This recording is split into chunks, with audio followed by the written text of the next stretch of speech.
Shalom semuanya, kembali lagi dengan saya di sini wartawan Injil ya. Balik lagi kita akan membahas yang lagi viral bersama nanti Pastor Edward Limbong. Ya, langsung saja saya panggil. Shalom Bang. Shalom Yosef, apa kabar? Puji Tuhan baik Bang. Abang apa kabar nih? Luar biasa. Malam hari ini, terima kasih kita udah join lagi di Gereja YouTube untuk membahas. Saya pengen ngebahas karena hati saya sedikit gelisah dan tergelitik karena bagi saya ada beberapa hamba Tuhan, oknum-oknum yang sudah keterlaluan mempermainkan agama dengan memperdagangkan agama-agama ini. Untuk mungkin dengan tujuan apa saya nggak tahu. Jadi dengan itulah saya bermaksud untuk sedikit berbicara, Pak Yosef. Oke, siap Bang. Sebelum kita lanjut ke depannya, ada baiknya kita bawa dulu dalam doa biar ini juga menjadi berkat dan nama Tuhan terus dipermuliakan. Izin Oke, bawa doa ya Bang. yuk. Mari kita berdoa. Terima kasih Tuhan Yesus, kami mengucap syukur atas pertemuan ini. Kami ingin sharing Bapa dan ingin memuliakan namamu Tuhan Yesus. Engkau berkati dari awal sampai akhir program ini Tuhan. Biarlah apa yang disampaikan juga sama Pastor Limbong menjadi berkat bagi kami dan menjadi rema juga buat kami untuk terus kami bisa bertumbuh Tuhan Yesus. Terima kasih Tuhan Yesus yang baik, kami mengucap syukur atas kesempatan yang Kau berikan untuk melayani-Mu. Haleluya. Amin. Amin. Oke Terima kasih. Bang, Ya, terima kasih gimana ya, kira-kira? Ya, Bung Yosef siap. ya. Ya kan sekarang lagi banyak nih saudara-saudara yang dikasih Tuhan di media sosial khususnya di eh, YouTube dan di TikTok, Instagram, bahkan di platform apapun membicarakan soal baptisan selam dan baptisan percik. Ada KKR di Kupang yang saya perhatikan juga eh, didatangi oleh banyak sekali jemaat dan juga di situ ada ritual-ritual yang dilakukan yang menurut beberapa pendeta penguasa daerah tersebut katanya mungkin agak kebakaran jenggot mereka karena eh, sedikit ini kali ya terusik atau sedikit merasa takut nanti domba-dombanya pada lompat semua ke gerbang sebelah gitu. Jadi saya juga sebagai hamba Tuhan mau berbicara sedikit dan kalian juga boleh bertanya kalau Leo nanti kalau saudara Yosef gereja itu bisa mengizinkan masuk, kita bisa join ngobrol di sini tapi harus dengan sopan dan teratur. Jangan ada apa namanya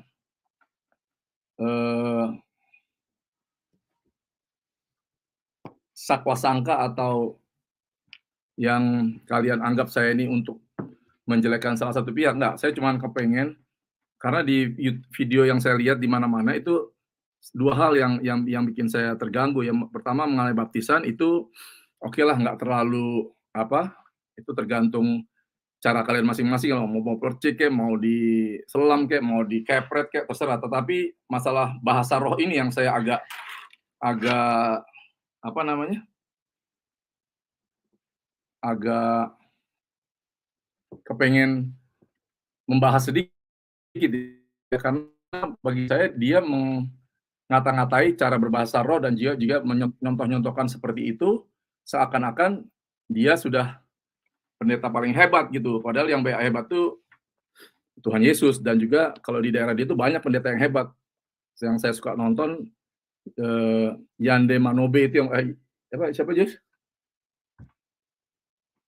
Pendeta Manobe itu kalau yang pendeta satu ini terlalu vulgar dan juga merasa mau pansos terus padahal dia terkenal gara-gara pernah live sama pendeta yang sudah terkenal lama di Jakarta. Jadi itu ya, saudara yang dikasih Tuhan, malam hari ini soal baptisan tadi udah dibilang ada gereja yang mengharuskan gereja dibaptis selam, tetapi saya juga berasal dari gereja yang dibaptis selam, tetapi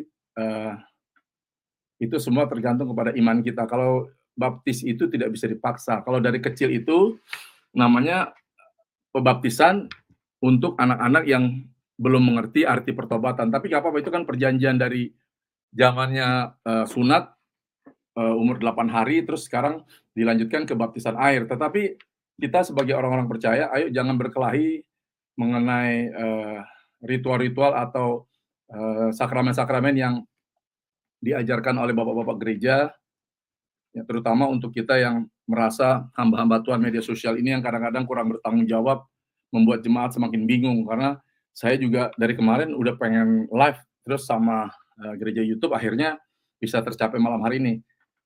Kalian boleh tanya atau kalian boleh juga kasih komentar atau kasih masukan karena ini semua untuk kebaikan kita. Saya mau kasih tahu sama kalian, untuk jemaat-jemaat yang bingung, jangan ikuti gereja media sosial atau gereja atau pendeta yang mengajarkan keruwetan, karena mereka menyampaikan firman Tuhan itu bukan membawa damai sejahtera, tapi membawa kekacauan dan membawa ketakutan, membawa perkelahian antara sesama jemaat dan sesama hamba Tuhan, bahkan sesama gereja gitu loh. Jadi jangan mau lagi dibodoh-bodohi oleh para pendeta yang tidak bertanggung jawab, juga oknum-oknum apologet yang hanya mencari sensasi ya. Karena saya juga saya belum full timer di dalam pelayanan Tuhan, saya masih kerja di sekuler, tapi kerinduan hati saya janganlah kalian merusak media sosial dengan menjual-jual Tuhan Yesus itu gitu loh. Jadi gitu, ada sebelum ini baptisan itu kan Tuhan Yesus mengajarkan di Matius 3 kan dibilangin, aku membaptis kamu dengan air sebagai tanda pertobatan. Jadi kalau baptisan air itu tanda pertobatan, Bapak Ibu yang dikasih Tuhan, pendeta-pendeta yang hebat-hebat, mau dibaptisnya secara percik atau yang secara sekarang diselam, itu kan tergantung iman masing-masing. Kalau saya dibaptis, waktu saya kecil tuh HKBP atau Katolik, saya mungkin dibaptis percik. Sesudah saya besar, saya dewasa, saya menyerahkan diri saya, tahun 99 saya dibaptis selam, di kolam renang tuh. Nah, itu iman saya sebagai tanda pertobatan, bukan terus dibaptis terus kita selamat, nggak usah takut lagi, pokoknya lu ngapa-ngapain sudah dibaptis masuk surga, nggak begitu. Baptis itu tanda pertobatan, jadi kalian jangan terlalu GR, jadi orang-orang yang sudah dibaptis percik atau baptis selam khususnya, sudah merasa lebih hebat dan lebih canggih dibanding orang yang dibaptis percik. Ya, kembalilah kepada ajaran yang semula. Kan ada contohnya Pak, Yesus aja keluar dari air iya, tetapi kan kita juga nggak bisa disamakan adat istiadat budaya orang Yahudi Israel itu, waktu itu kan susah air di sana. Mungkin sedangkan masuk rumah aja disediakan orang cuci kaki, cuci tangan, itu untuk membersihkan diri. Dan itu juga bukan menyelamatkan, baptisan itu hanya tanda pertobatan. Ini saya lanjutkan ya. Aku membaptis kamu dengan air sebagai tanda pertobatan, tapi ia, Yesus yang datang kemudian daripadaku akan lebih berkuasa daripadaku dan aku tidak layak melepaskan kasutnya. Ia akan membaptiskan kamu dengan Roh Kudus dan dengan api. Jadi yang terpenting adalah kita mengerti arti baptisan tanda pertobatan dan kita harus dibaptis oleh Roh Kudus untuk apa? Untuk supaya kita lahir baru. Lahir baru itu apa?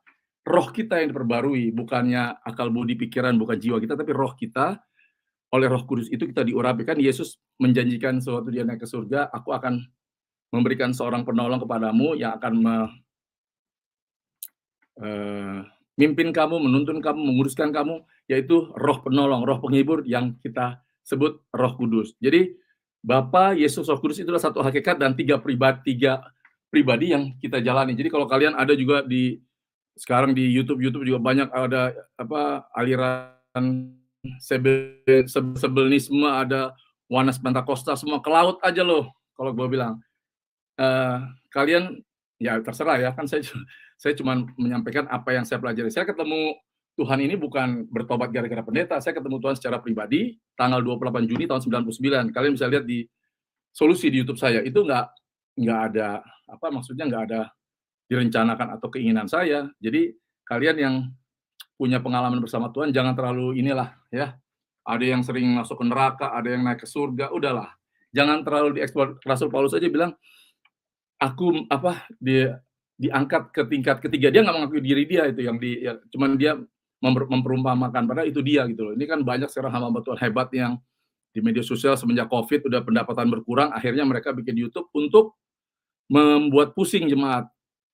Injil itu diberitakan untuk membawa damai sejahtera, bukan membawa kekacauan. Jadi kalian janganlah terlalu ini ya, mulai hari ini ayo kita lebih wise, lebih bijak sebagai hamba Tuhan. Walaupun gelar kalian apalah, STH, DTH, PPHH, nggak terserah. Itu nggak penting. Selain kalian kalau mau mengerti, kalian baca firman, punya mesbah hubungan pribadi, hati yang intim sama Tuhan, punya saat teduh, baca firman, renungkan dan lakukan. Jangan firman Tuhan didagang-dagangin untuk dapat cuan pribadi buat kalian. Gak usah takut lah, kebajikan dan kemurahan akan mengikutimu saat engkau benar di hadapan Tuhan ya. Baik kalian yang gembala-gembala yang hebat-hebat nih, yang punya apa, kan pernah Pendeta Rubin Adi pernah bilang, tiba-tiba kalian nggak tahu mengembalakan di mana, dari hutan-hutan mana, terus langsung sini jadi terkenal, sekarang euforia. Jadi jangan begitu lagi ya. Yuk, ada yang mau bertanya soal baptisan dan Roh Kudus, apa yang saya alami bisa saya bagikan kepada kalian. Ada pertanyaan, Leo? Pak Yosep, ada pertanyaan? Keluar nggak, Jus, teksnya?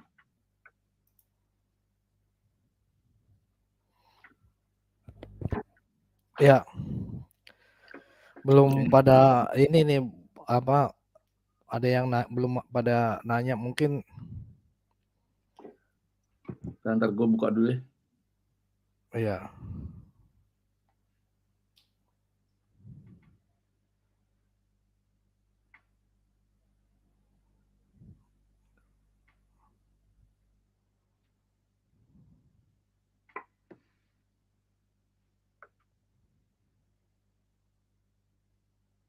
Ayo Pak Yosep, ada pertanyaan nggak? Ya, yang ditanyakan juga ini kan soal baptis dan Roh Kudus. Mungkin apakah sesat gitu ya? Tapi kan ini ada yang saya mau tanya nih, Master, tentang Roh Kudus ini. Ada juga kan dibilang juga ini bahasa roh itu kan datang dari Roh Kudus. Mintalah biar lu bisa berbahasa roh. Menurut Pak yang mau jadi pertanyaan, Master Limbong, apakah bahasa roh itu kita harus miliki atau ibaratnya bahasa roh itu wajib kita terima atau harus bisa gitu? Kira-kira menurut Pastor gimana? Bentar ya, di 1 Korintus 14, coba kita buka ya. 1 Korintus 14.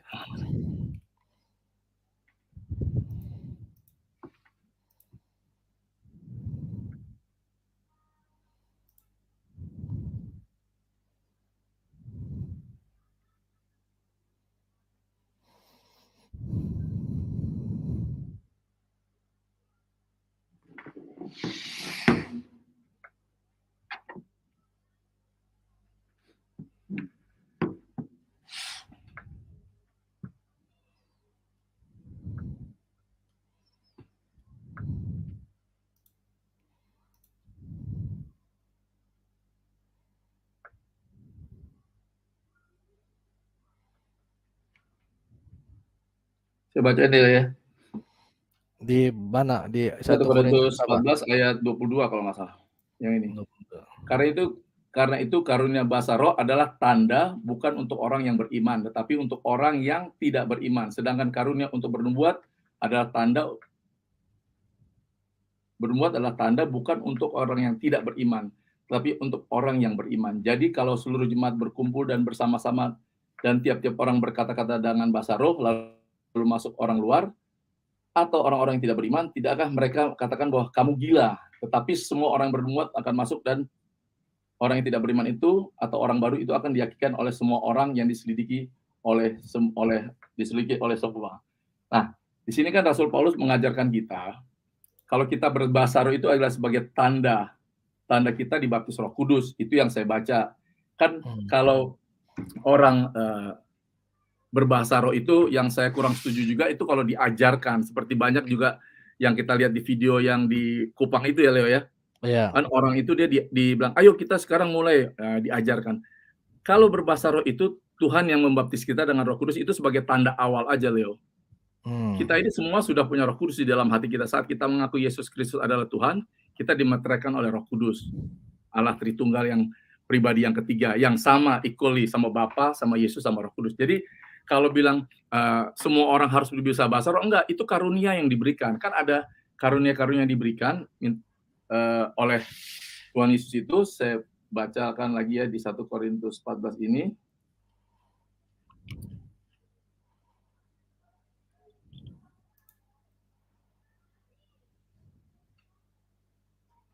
Sorry ya.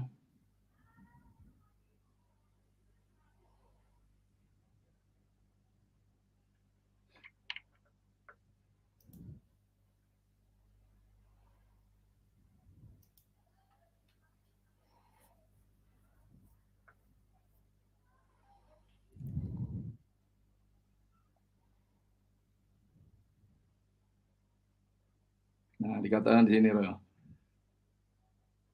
Aku berdoa dengan rohku, tetapi aku juga berdoa dengan akal budiku. Tetapi aku akan menyanyi dengan memuji dengan rohku, aku akan menyanyi dengan memuji juga dengan akal budiku. Sebab jika engkau mengucap syukur dengan rohmu saja, bagaimanakah orang yang hadir, orang biasa hadir, mendengar, mendapat mengatakan amin atas pengucapan syukurmu? Bukankah ia tidak tahu apa yang engkau katakan? Sebab sekalipun pengucapan syukur itu sangat baik, orang lain tidak dibangun. Nah, ini orang yang tidak berbahasa roh. Aku mengucap syukur kepada Allah bahwa aku berkata-kata dengan bahasa roh lebih daripada kamu semua. Ini kata Rasul Paulus ya. Tetapi dalam pertemuan jemaat, aku lebih suka mengucapkan 5 kata yang dimengerti untuk mengajar orang lain daripada beribu-ribu berkata dengan bahasa roh. Jadi, satu dulu saya katakan, Rasul Paulus itu berbahasa roh. Setuju nggak? Tadi kan dia bilang kan, Ya. aku berbahasa roh, tapi lebih baik aku mengucapkan 5 kata daripada beribu-ribu orang tapi tidak mengerti. Tetapi kalau kita juga sudah dibaptis Roh Kudus atau diberikan karunia untuk berbahasa roh, kita boleh berbahasa roh, mau rame-rame mau sendiri, tetapi itu bukan karunia, itu adalah tanda awal baptis. Engkau dibaptis oleh Roh Kudus, tanda awal kita menerima bahasa roh, tanda awal baptis, Leo. Kan ada baptisan air tadi itu yang diimani sekarangnya harus diselam atau harus dipercik. Nah, kalau baptis Roh Kudus ini adalah tanda awal. Nah, ada lagi karunia-karunia Roh Kudus yang suka diributkan itu. Katanya, kalau kita berbahasa roh harus ada yang mengartikan dong. Iya dong, di 1 Korintus 13. Coba sebentar ya, saya nggak baca. 13 apa 14? 1 Korintus 14.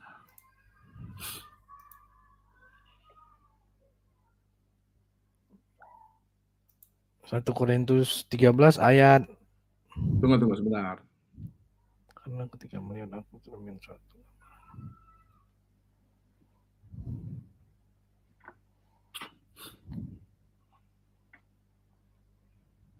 Oh, bukan 14 ya, benar 14.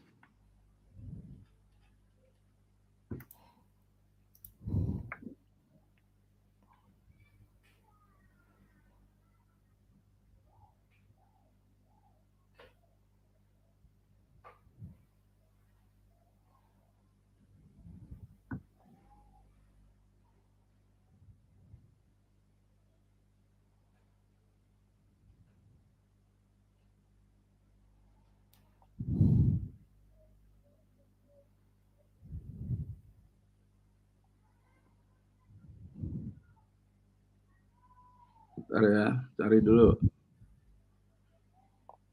Ya.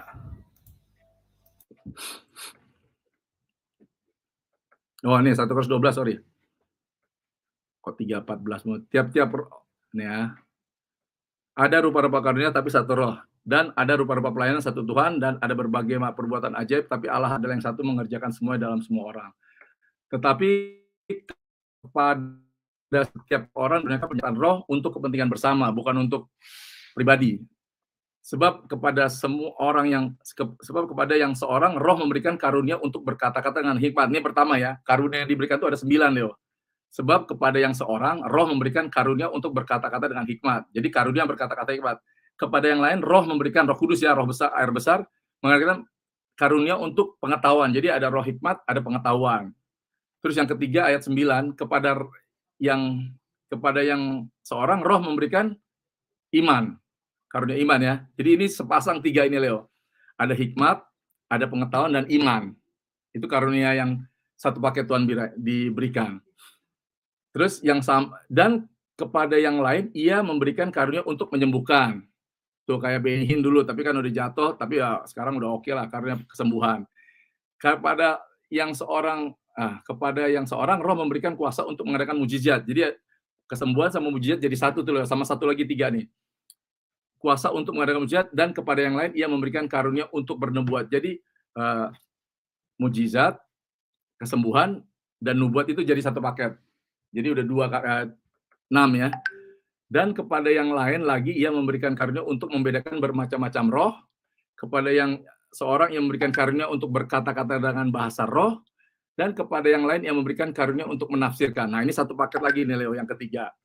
Jadi dia kepada yang ia memberikan karunia untuk berkata-kata dengan roh, lalu menafsirkannya, dan juga tadi yang di atas ia membedakan bermacam-macam roh. Nah, ini yang dibilang karunia. Jadi kalau bahasa roh yang sendiri atau kita beramai-ramai itu bukan karunia, nggak bisa diartikan. Karena kita kan kalau berbahasa roh itu kan kita berdoa dengan keluhan-keluhan yang tidak terucapkan. Yang mengerti itu ada cuma roh kita sama roh kudus itu, dan itu akan membuat Bapa mengerti apa yang kita doakan. Jadi dibedakan ya, saya nggak setujunya sama pendeta yang di Kupang ini, dia apa itu kuraba-raba. Jangan begitulah Pak Pendeta. Nanti kalau digenapi, orang yang menghakimi atau menghujat anak manusia itu diampuni. Nanti kalau kamu menghujat Roh Kudus atau menganggap remeh atau mengata-ngatai Roh Kudus, nanti kamu tidak diampuni di dunia ini, di dunia akan datang. Jangan merasa paling benar. Kalau pendeta di mimbar itu suka menghakimi orang, suka mengata-ngatai orang, suka suka merasa diri paling benar, paling hebat, suara paling keras. Enggak begitu. Pendeta hebat yang jatuh tuh banyak. Saya punya kenal pendeta udah hebat tinggal di Singapura, dia punya cabang di seluruh dunia, jatuh juga kok.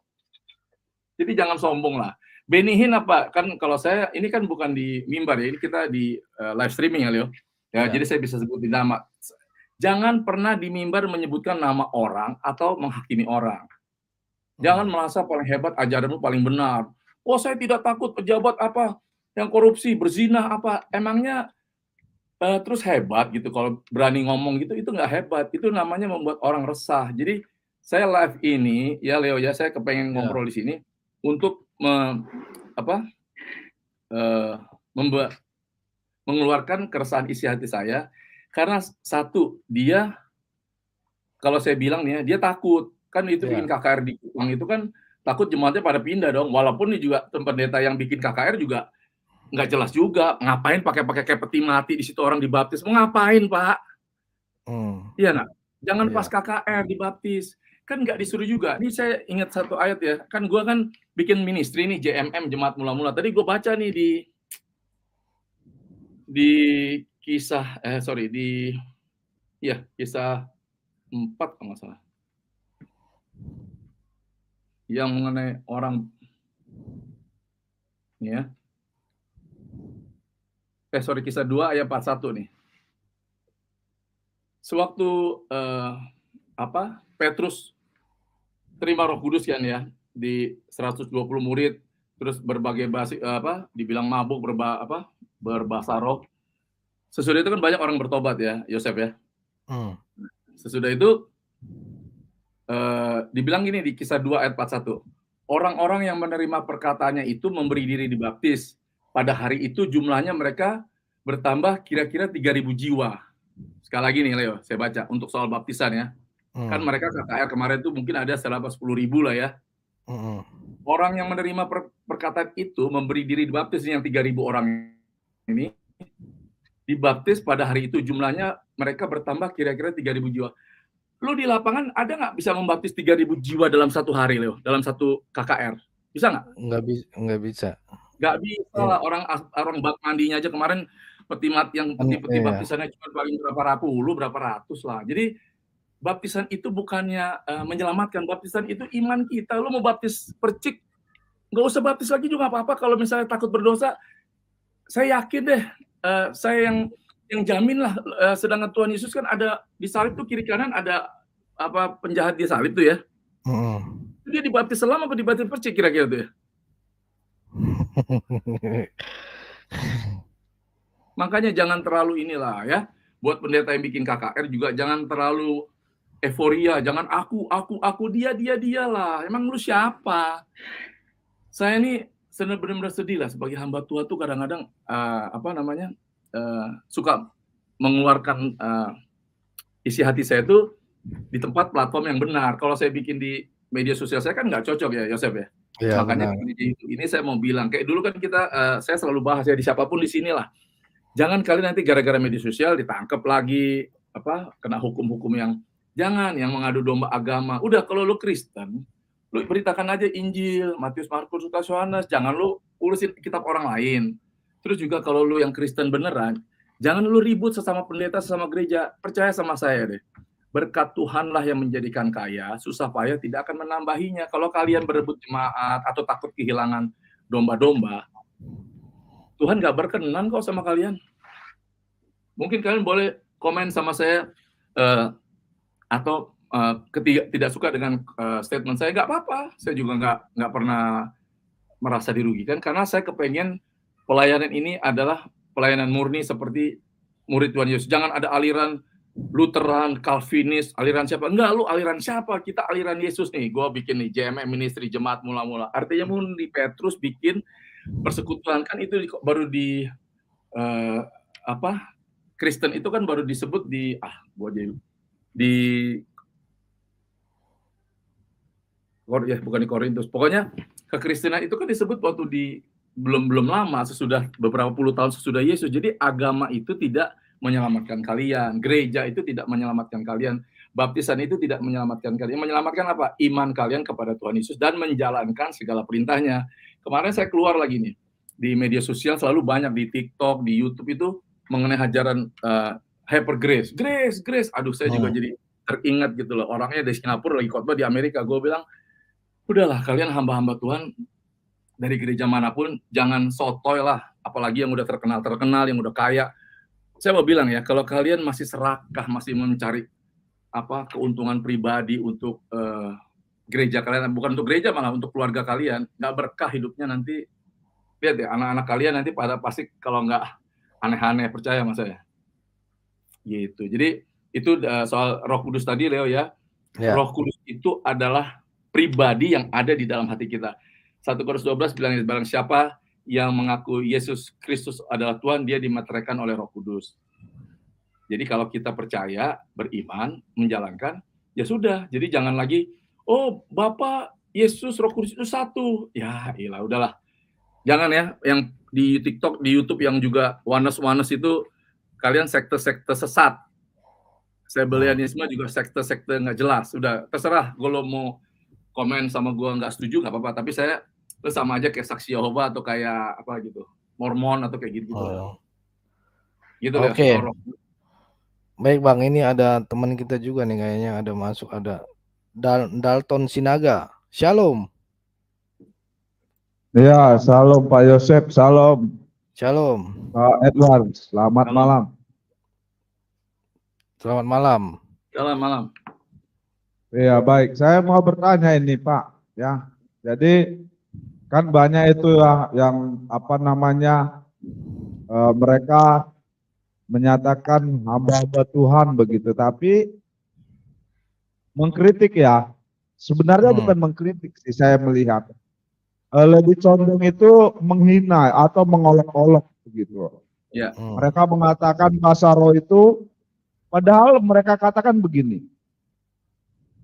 Bahasa roh itu yang mereka nyatakan itu palsu begitu kan, karena ditiru-tiru. Nah, sedangkan mereka juga meniru-niru kalau kita melihat ya, apalagi mereka sampai menulis begitu ya.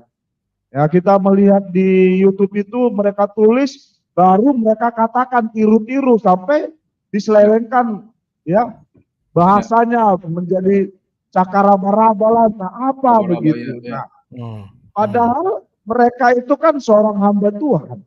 Nah, firman Tuhan berkata bahwa seorang hamba Tuhan itu bukan untuk mengolok-olok atau membuat suatu pertengkaran begitu ya, atau menimbulkan sebuah fitnah yang keji begitu ya. Kalaupun sebenarnya ya mereka mengatakan itu adalah bahasa yang palsu, maka selayaknya mereka sebagai yang menyatakan dirinya hamba Tuhan itu, yang dipenuhkan Roh Kudus, yang dibaptis Roh Kudus, menunjukkan dong bahasa roh yang asli. Seperti bagaimana kalau dia menuduh bahasa roh yang dari manapun itu, ya menunjukkan yang aslinya.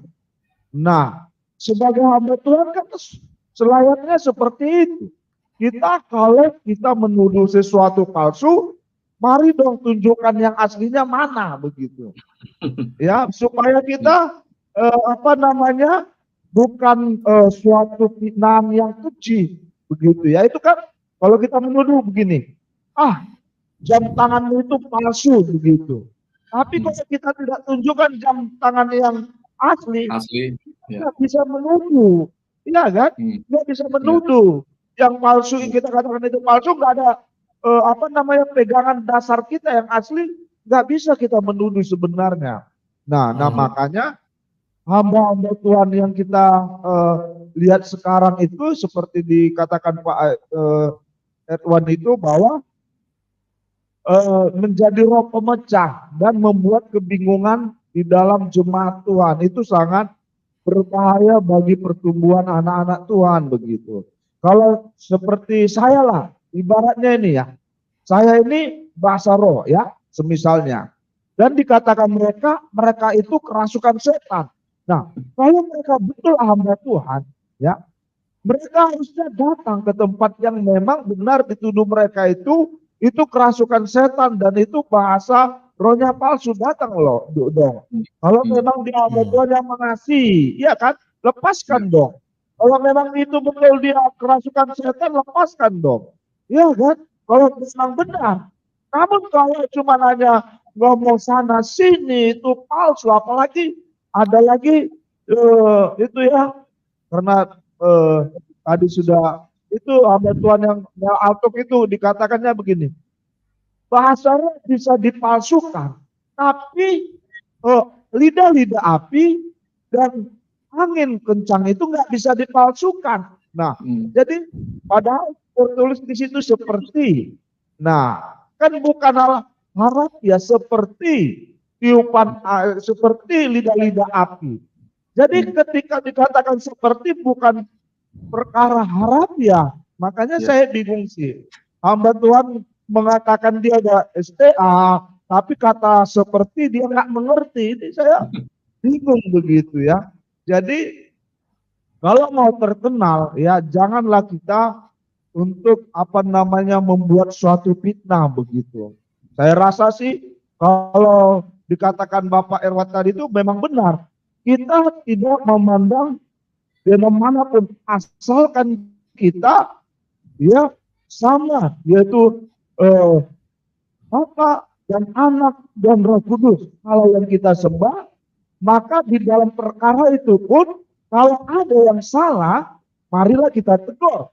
Kalau ada yang kira-kira melenceng, marilah kita ikuti.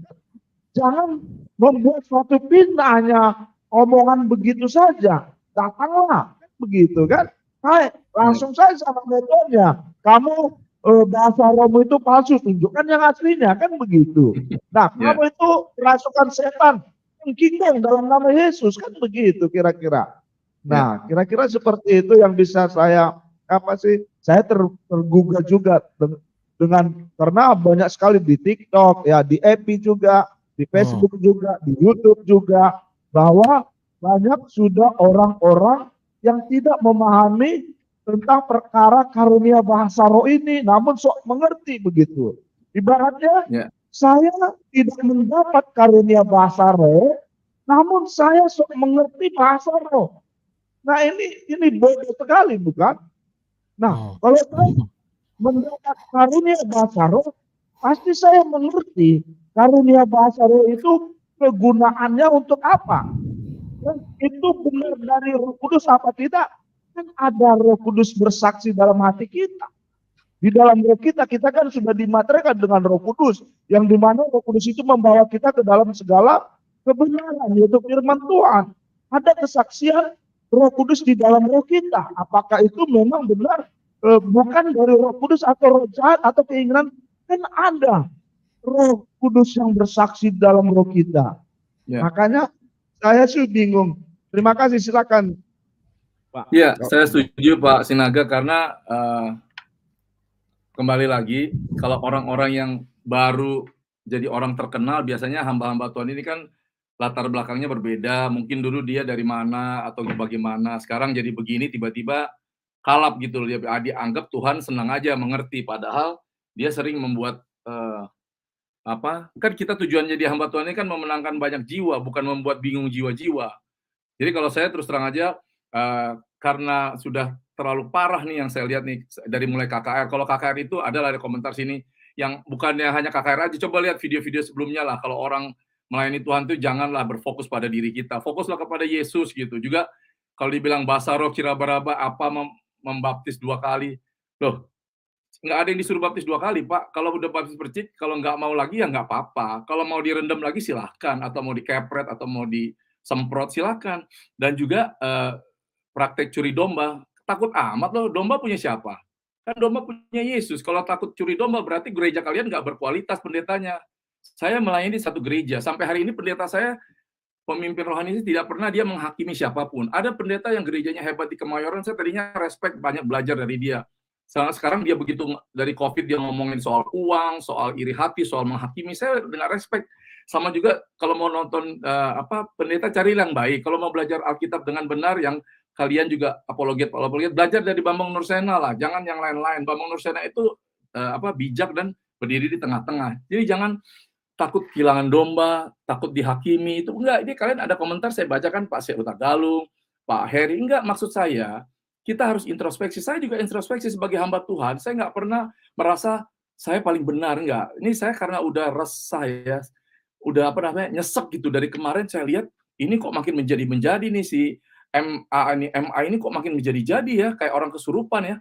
Kalian kalau mau daerah Kupang sana, mendingan lihat ya yang di Manobe aja, jangan yang itu. Ini parah nih. Teriak-teriak sok preman, sok jago. Ya ilah lo. Jangan begitulah jadi hamba Tuhan. Ayo kita lebih bijak. Jadi orang tuh harus menjadi saksinya Kristus. Kalau mau cari emosi, cari hebat sih nggak usah jadi pendeta lah.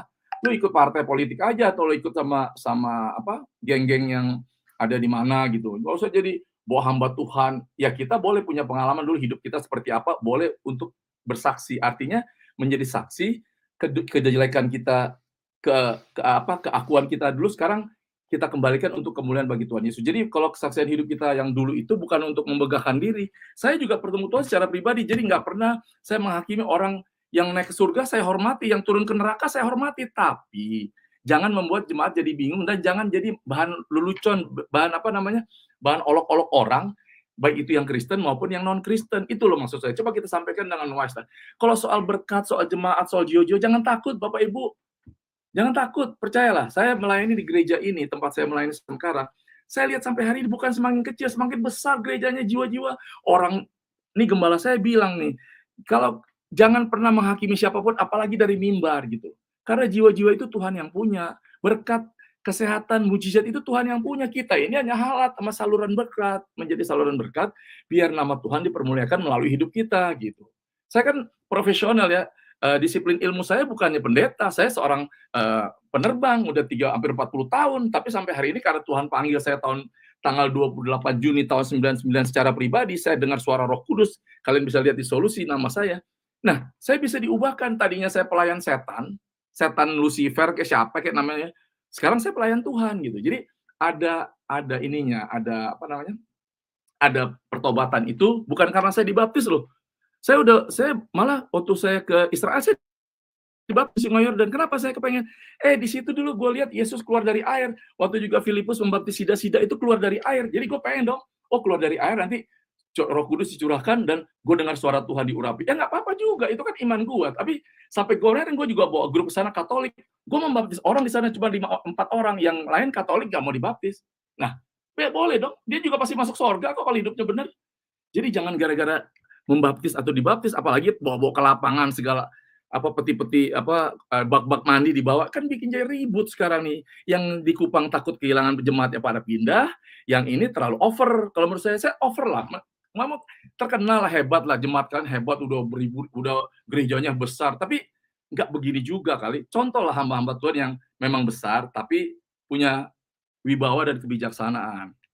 Gitu kalau dari saya, Pak Joseph. Tadi ada yang masuk lagi tuh, Abraham. Ya, dia terputus tadi, Pak. Ya, kalau saya lihat juga ini terus-terusan ya Pak Pendeta Mel Atok mengupdate Dan kayaknya bukan hanya Philipan Tova, ini baru juga videonya Stephen Tong, Philip. Memang sengaja atau bagaimana ini untuk nyenggol-nyenggol sana sini, ininya tuh Karena pembahasan-pembahasannya. kalau saya bilang sih iri hati ya Leo ya, karena gini loh, banyak Hmm. orang iri Sakit hati. hati, kalau saya sih sakit hati melihat mereka itu ya. Bapak Iya, jangan kalau saya terlalu melihat mereka sakit hati. vulgar Pak, bilang dulu iri hati, lama-lama Karena sakit hati itu gitu Pak. faktanya, Pak. Nih, saya dapat video nih ya, nih benar nih. Ah, Saya dapat video lucu juga nih, orang bilang ada anak muda, saya aminkan kalau gitu.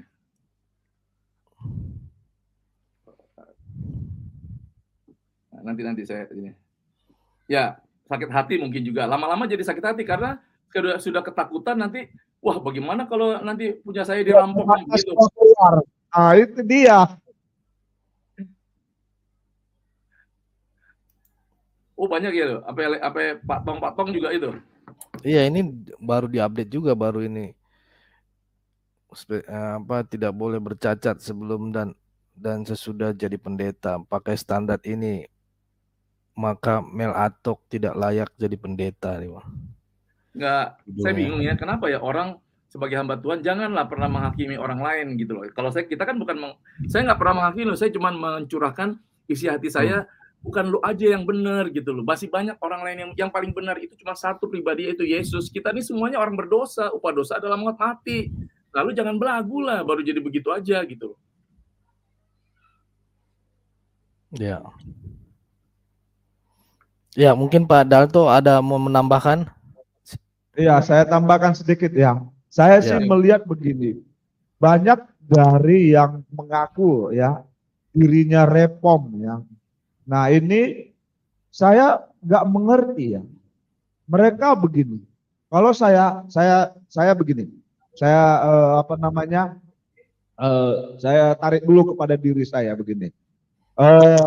Saya ini kan dulunya bukan karismatik ya. Nah, saya ini dari Protestan. Nah, jadi saya dulu kan itu sakit ya, sakit ya. Jadi saya itu didoakan dan sembuh. Nah, di dalam karismatik itu saya diajari tidak pernah menjelek-jelekkan ya gereja saya dulu atau hamba-hamba Tuhan yang di sana. Nggak pernah begitu. Setelah saya keluar dari sana, saya tidak pernah mendapat pengajaran menjelek-jelekkan hamba Tuhan yang di tempat saya. Namun mereka yang kata mereka itu keluar dari karismatik, menjelek-jelekkan semua hamba-hamba Tuhan yang di karismatik. Nah, bingungnya saya ini, kalau itu dasarnya adalah kasih, ya, seperti yang digambar-gambarkan mereka, yang terutama itu adalah kasih, mereka tidak akan sampai masuk kepada memfitnah atau menjelek-jelekkan atau mengolok-olok karunia orang lain. Betul. Nah, dan satu lagi, mereka mengatakan sama semua bahasa roh yang di karismatik. Nah, padahal di gereja mereka, ya, karunia-karunia roh itu, ada berapa karunia? 9 karunia roh. Kenapa semua karunia mereka itu sama? Kenapa tidak berbeda-beda? Kita juga lihat juga mereka, ada tidak mereka karunia bernubuat? Tidak ada. Adakah mereka karunia berbahasa roh? Tidak ada, kita lihat. Nah, karunia mereka semua sama, mengkritik, mengolok-olok, ya, memfitnah. Nah, ini yang sebenarnya kalau dasarnya adalah kasih untuk membangun, kalau kita tegur, memang dia memang sesat, nggak masalah kan? Ada kalau saya ini hamba Tuhan, saya lihat orang tersesat begitu ya, atau kerasukan setan. Saya memang benar dipakai atau dipimpin oleh Roh Tuhan. Maka saya harus tegur dia, atau saya harus ya mengusir, melepaskan dia dari kuasa kegelapan itu.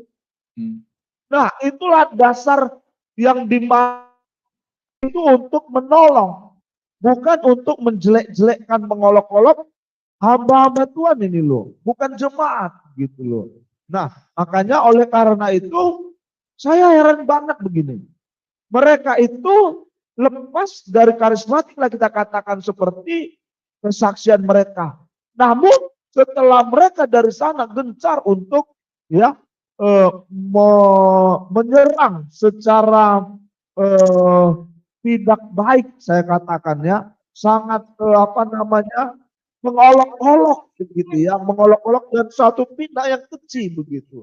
Nah, ini suatu hal perkara semua orang mengerti bahwa perkara fitnah ini tidaklah masuk ranah waro, yaitu kasih yang digombar-gomborkan mereka. Tapi saya heran juga, saya pernah dengan Albert ya, Albert lumayan masih ini ya, biarpun masih ada sifat mengolok-oloknya tentang berbahasa roh, kami berdebat begitu atau berdiskusi saya katakan ya.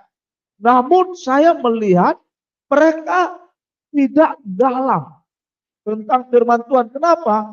Mereka hanya menganalisa, tidak mengalami firman Tuhan.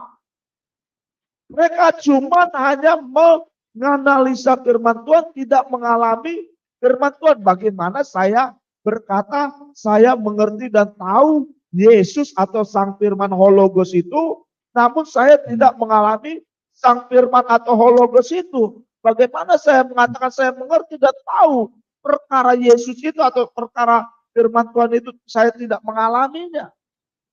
Nah, hanya menganalisa saja itu tidak bisa masuk ke ranah 100% mengerti dan tahu makna kandungan yang terdapat di dalam firman Tuhan itu kan. Sebenarnya seperti itu kan. Harus kita alami dulu apa itu sukacita. Ibaratnya begini, apa itu karunia hikmat pengetahuan? Apa itu karunia bahasa roh? Selayaknya kita harusnya mengalami dulu baru mengerti dan tahu, oh tinggi ternyata. Karunia hikmat pengetahuan, karunia bernubuat, karunia berbahasa roh.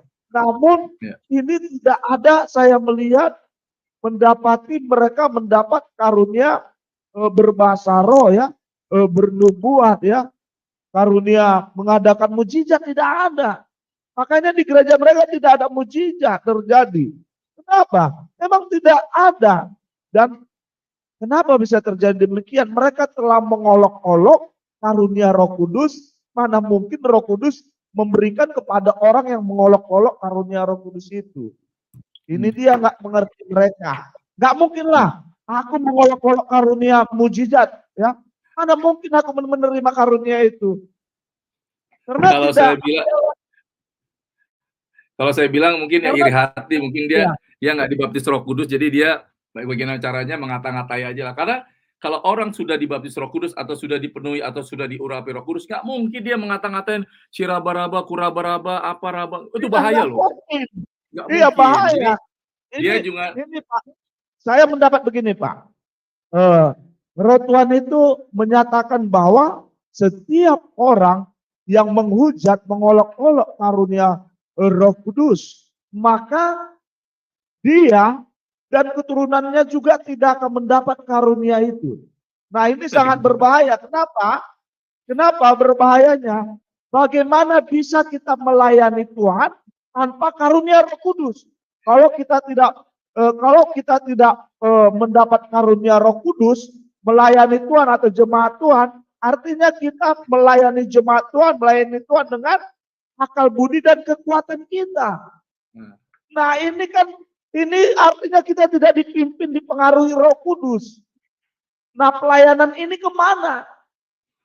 Artinya itu tidak berkenan. Yang berkenan itu adalah kita melayani jemaat Tuhan dan Tuhan dengan karunia-karunia Roh Tuhan. Karena Roh Tuhan itu memimpin kita, memberikan kita karunia supaya kita membangun jemaat. Kan begitu firman Tuhan. Karunia yang diberikan itu untuk membangun jemaat. Bagaimana kita mau membangun jemaat tidak memiliki karunia Roh Kudus? Jangan mimpi. Hanya nanti kita mengolok-olok, memecah belah, dan meresahkan jemaat Tuhan. Itulah dia. Makanya marilah kita rendah hati, hamba-hamba Tuhan, bertobatlah. Jangan menghina karunia Roh Kudus. Kalau menghina karunia Roh Kudus, memang engkau tidak mati di tempat. Tapi karunia Roh Kudus itu tidak akan ada bersamamu jemaat yang kau gembalakan atau keluargamu. Tapi kalau kau menghujat Roh Kudus, nah di situ bagianmu mengerikan. Kira-kira Iyalah, begitu dulu. saya sih bener lah. Kalau dia tadinya saya udah lama ya Pak Yosef kita nggak live gereja YouTube ya. Live, Karena iya. bagi saya kalau orang sekarang yang sering-sering live itu, apalagi yang siapalah, yang perempuan, yang laki ya, kalau yang benar adalah apologi. Tapi yang kebanyakan sih cari koin lah, cari apa tuh yang dikasih rata-rata membuat jemaat bingung. Apalagi kalau membahas agama orang lain. Nah ini kembali lagi yang di Kupang ini ya, tolonglah jangan merasa arogan lah, apa sih, kan baru kemarin ya, kan gereja-gereja yang lebih senior, pendeta-pendeta yang lebih, jangan gara-gara kata anak ini dia bilang gini nih saya udah bisa suaranya. Potong video, jangan menghakimi supaya engkau tidak dihakimi. Pendeta Mel Atok orangnya sombong, padahal belajar teologinya baru S1. Dan mungkin beliau bisa terkenal sekarang karena sempat diberi kesempatan untuk berbarengan dengan pendeta Gilbert. Nah. Jadi itu ciri-ciri orang yang suka menghakimi. Anda tidak boleh mengatakan seseorang sombong tanpa Anda sebelumnya mengenal orang itu secara lebih mendalam. Anda juga tidak dapat mengatakan orang itu sok tahu, sok pintar, tanpa Anda mengetahui sebelumnya latar belakang pendidikan orang tersebut, siapa orang tersebut, dan bahkan ketika Anda ingin mengatakan orang itu sok tahu atau sok pintar, pastikan Anda lebih paham mengenai topik yang sementara dibahas. Dan itu semua tidak saya lakukan pada VT saya sebelumnya, sebab saya menanggapi hanya seputar etika berkhotbah pendeta Mel Atok. Lagi pula, yang motong video cuplikan khotbah beliau itu bukan saya, itu orang yang mengagumi beliau. Walaupun bagi saya dari cuplikan itu cukup untuk menanggapi dari segi ilmu berkhotbah. Dan kalau kita baca Injil, Yesus dalam berkhotbah, Yesus tidak pernah mengatakan kalau murid-murid saya punya channel, mainan kayak ahli Taurat dan orang Farisi itu kecil. Jadi itulah yang saya tanggapi, bukan kepada pribadi beliau. Sedangkan kalau pribadi beliau ada banyak hal positif yang mungkin kita tidak tahu yang dapat kita jadikan contoh dan teladan. Tuhan Yesus memberkati. Nah, kan jadi kan orang akan menanggapinya secara seperti itu, dan ahli Taurat dan ahli orang-orang Farisi ini jadi makin banyak nih kalau model kayak begini. Jadi ayolah mulai hari ini saya berdoa supaya kita hamba-hamba Tuhan yang menamakan diri hamba Tuhan, yang sekolah teologi, yang pendeta Keluaran, pendeta Kejadian, ayo lebih wise, bijak, berhikmat, lakukanlah yang seperti Tuhan Yesus ajarkan.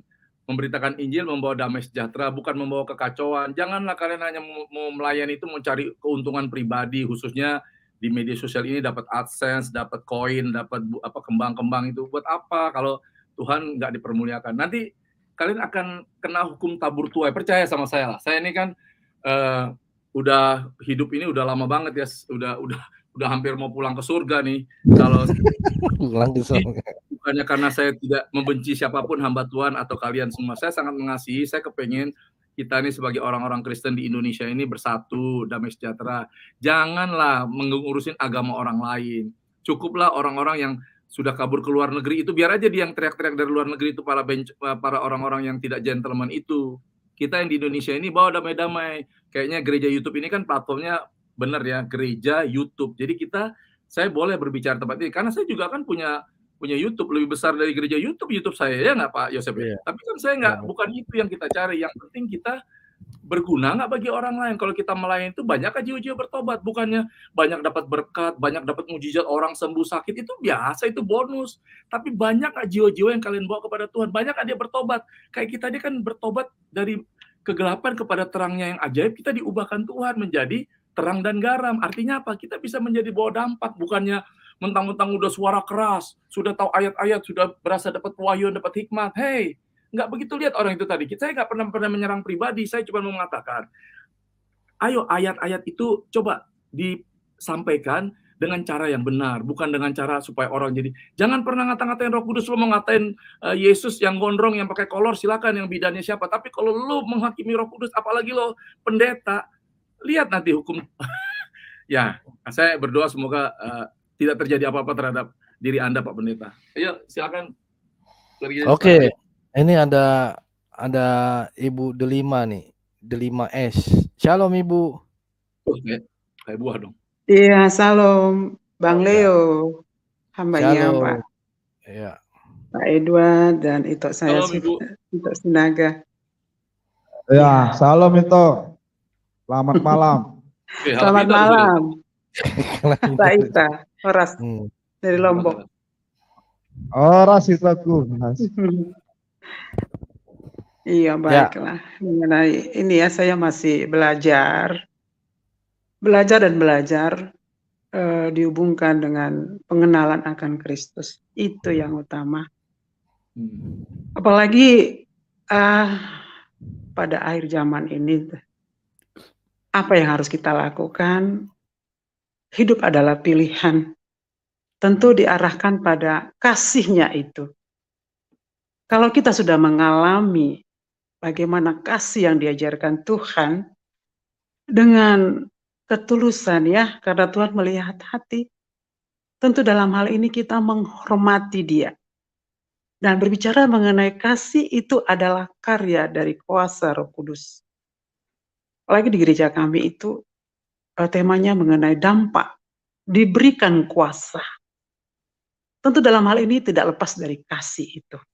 Karena Tuhan mengajarkan, kasihlah Tuhan alam dengan segenap hati, jiwa, dan akal budi, kekuatan, dan kasihlah sesama.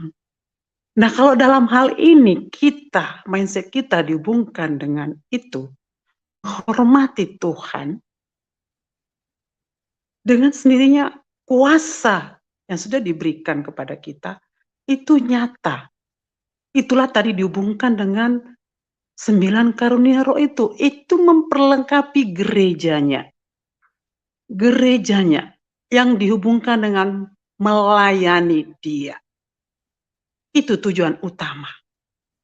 Dengan segala kerendahan hati kita minta itu. Ya, minta untuk memperlengkapi gerejanya. Karena gerejanya adalah Alkitab yang terbuka, suratan. Jadi dihubungkan dengan amanat agungnya. Jadi kalau misalnya dihubungkan dengan kuasa Roh Kudus itu real, itu nyata.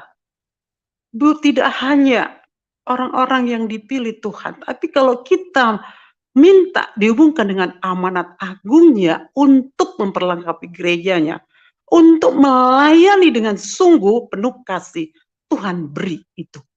Nyata itu urapan Roh Kudus. Nyata itu. Kalau belum mengalami Tuhan, yaitu yang dikatakan pemulihan hati, merasakan damai, sejahtera, dan sukacita, motivasinya salah. Tidak dihubungkan dengan bagaimana destinenya Tuhan. Bagaimana goal yang utama itu, yang terutama itu. Dia amanat agungnya. Ya, jadi gerejanya itu harus betul-betul ya jangan melihat doktrin, tapi arahnya, destininya Tuhan itu apa. Jadi mengenai karunia-karunia roh itu nyata. Karya Roh Kudus itu nyata. Bahasa roh itu memang salah satu karunia roh itu. Nubuat. Kemudian menafsirkan bahasa roh. Ya, kemudian karunia menyembuhkan. Terakhir ini nyata sesuai dengan tema gereja kami itu. Kuasa diberikan, yang utama adalah untuk ya memperlengkapi gerejanya dan pelayanan. Nyata. Kita dengan tulus minta, Tuhan, pilihan hidup ini hanya untuk menyenangkan Engkau. Perkenananmu Tuhan, kami mau melekat pada pokok anggur yang benar. Kami mau melakukan apa yang menjadi kehendak-Mu Tuhan, sesuai dengan doa Bapa kami, doa yang Kau ajarkan Tuhan. Jadi dalam hal mengenai baptisan Roh Kudus itu tidak perlu ini ya, itu nyata, karya kuasa Roh Kudus itu nyata. Yang penting kita mengalami damai sejahtera dan sukacita. Kita dilihat dari buahnya, lihat pasangan hidup kita, lihat anak-anak kita, bagaimana pelayanan kita, apakah hanya untuk diri kita sendiri, apakah hanya untuk keluarga kita, tidak, tapi untuk kerajaannya. Datanglah kerajaan, ya jadilah kehendak-Mu Tuhan. Nah itu kan, jadi dalam hal hormati ya, mengenai karya Roh Kudus itu, hormati Tuhan. Ya, kita suratannya dibaca orang, bagaimana tutur kata kita, bagaimana sikap kita, bagaimana action kita. Hanya untuk Dia. Minta Tuhan bagian kami kebenaran-Mu, kerajaan-Mu Tuhan. Jauhkan nafsu dihubungkan dengan dunia ini Tuhan. Jauhkan. Itu saya juga belajar. Banyak hal. Kesaksian saya ada di gereja itu. Mengalami Tuhan itu yang utama. Pemulihan, perubahan, transformasi. Itu yang utama. Perubahan seperti tadi hambanya Bapak Pastor Edward katakan, pertobatan itulah menuju keserupaan dengan Kristus. Minta itu terus. Rasa haus dan lapar. Minta. Apalagi sekarang ya, perkenanan Tuhan itu cari terus. Amin. Ingat tuh Matius 5 ayat 6. Kalau mau berbahagia dipuaskan. Tapi dalam hal dipuaskan bukan dihubungkan dengan dunia ini. Tapi kerajaannya. Yaitu mengenai kebenaran firman. Berbahagialah. Harus lapar akan kebenaran. Terus minta itu. Jangan karena ini mengenai karya kuasa Roh Kudus ini. Yang baptisan itu Roh Kudus itu nyata. Saya mengalaminya. Sampai sekarang saya minta terus dengan segala kerendahan hati, Tuhan. Engkaulah yang dipermuliakan. Hamba-Mu semakin kecil, Engkaulah Tuhan yang semakin besar melalui kehidupan kami, hamba-hamba-Mu. Karena Engkau begitu amat terbaik dalam kehidupan kami. Amin. Kesembuhan suami saya nyata sakit kanker. Sembuh. Saya pernah sakit, ada kesaksian saya, Dek. Masih ingat ini ya, abang, adik abang. Luar biasa, Tuhan yang kita sembah real. Amin. Amin, amin. Jadi kita sudah mengalami Tuhan dan merasakan, menikmati, melihat mujizatnya nyata, tidak berhenti sampai di situ, belajar terus pengenalan akan Kristus. Di dalam hal mengenai doktrin itu nggak usah lihat itulah, kita lihat aja mengenai destininya Tuhan ya.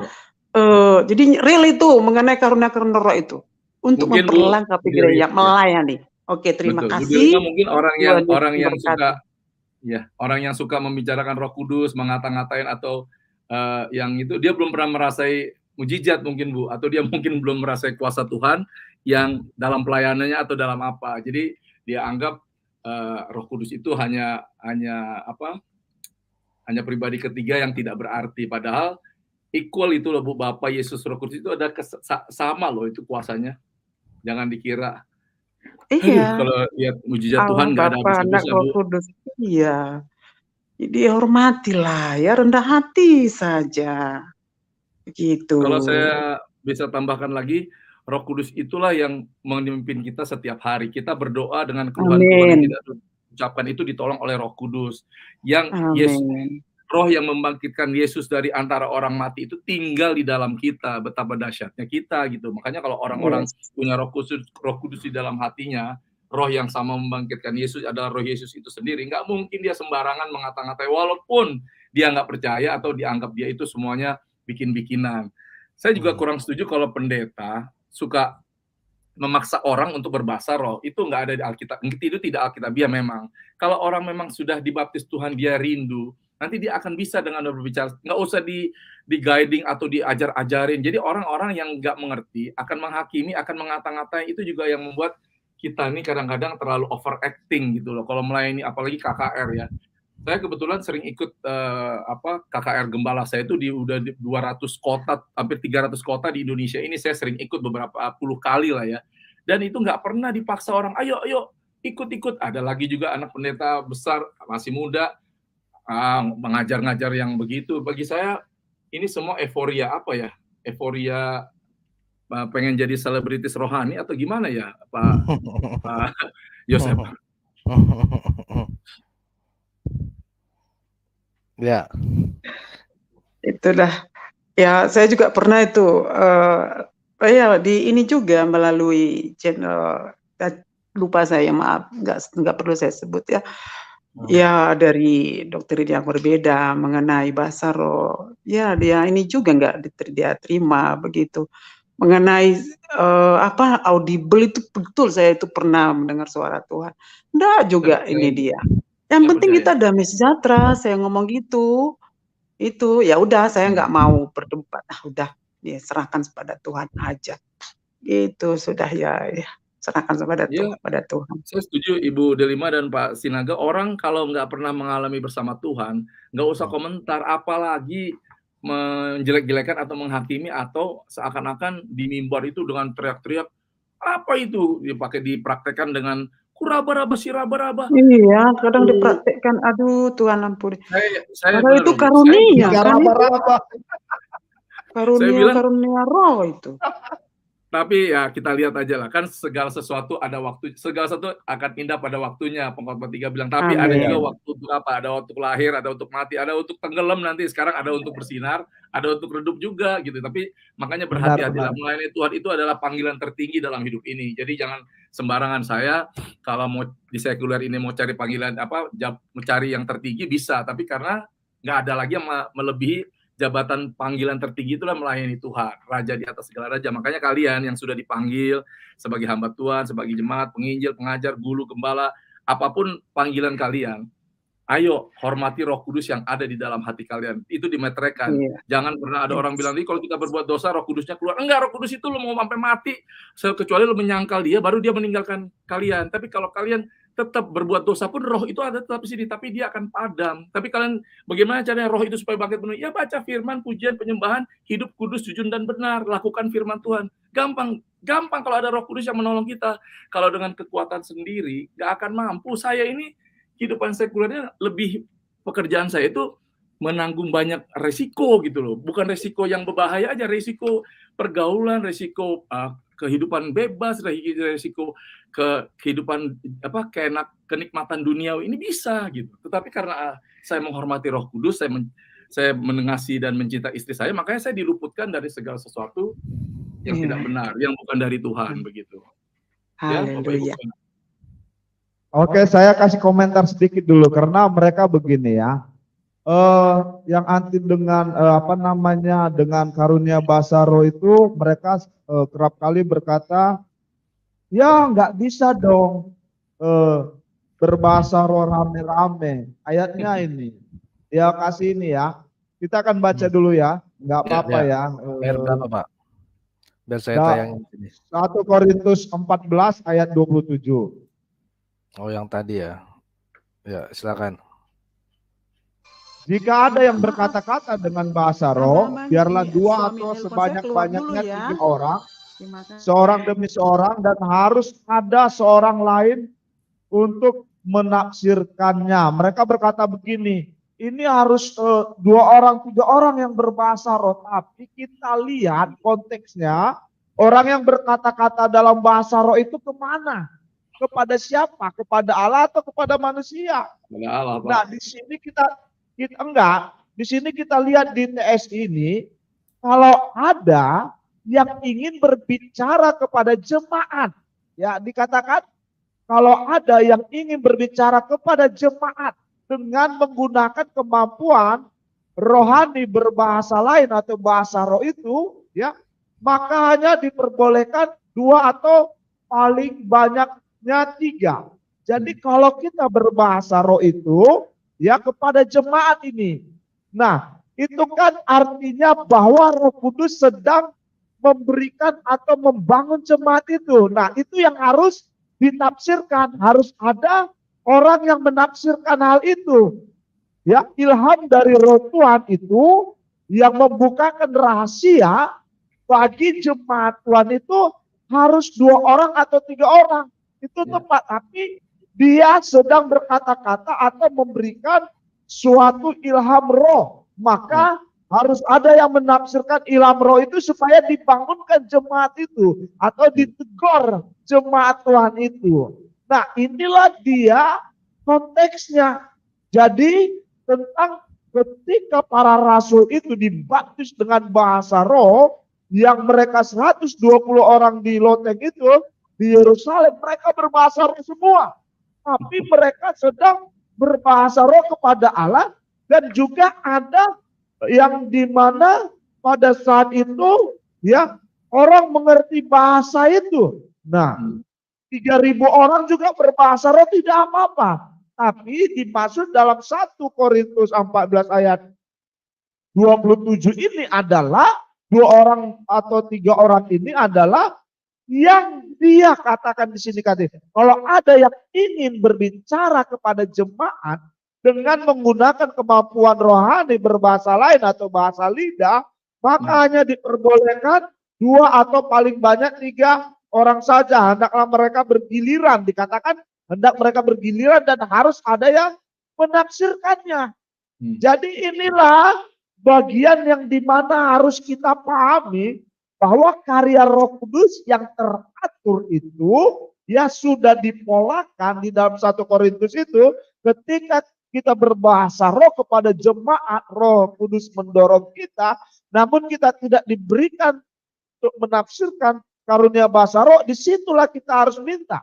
Dan itu juga harus 2 orang 3 orang, tidak, karena supaya teratur begitu, supaya jemaat yang mau Tuhan berikan suatu pernyataan kepada dia mendapat suatu hal yang dari roh Tuhan itu bisa teguran, bisa untuk membangun, memberikan firman Tuhan yang memang dibukakan kepadanya, bisa jadi.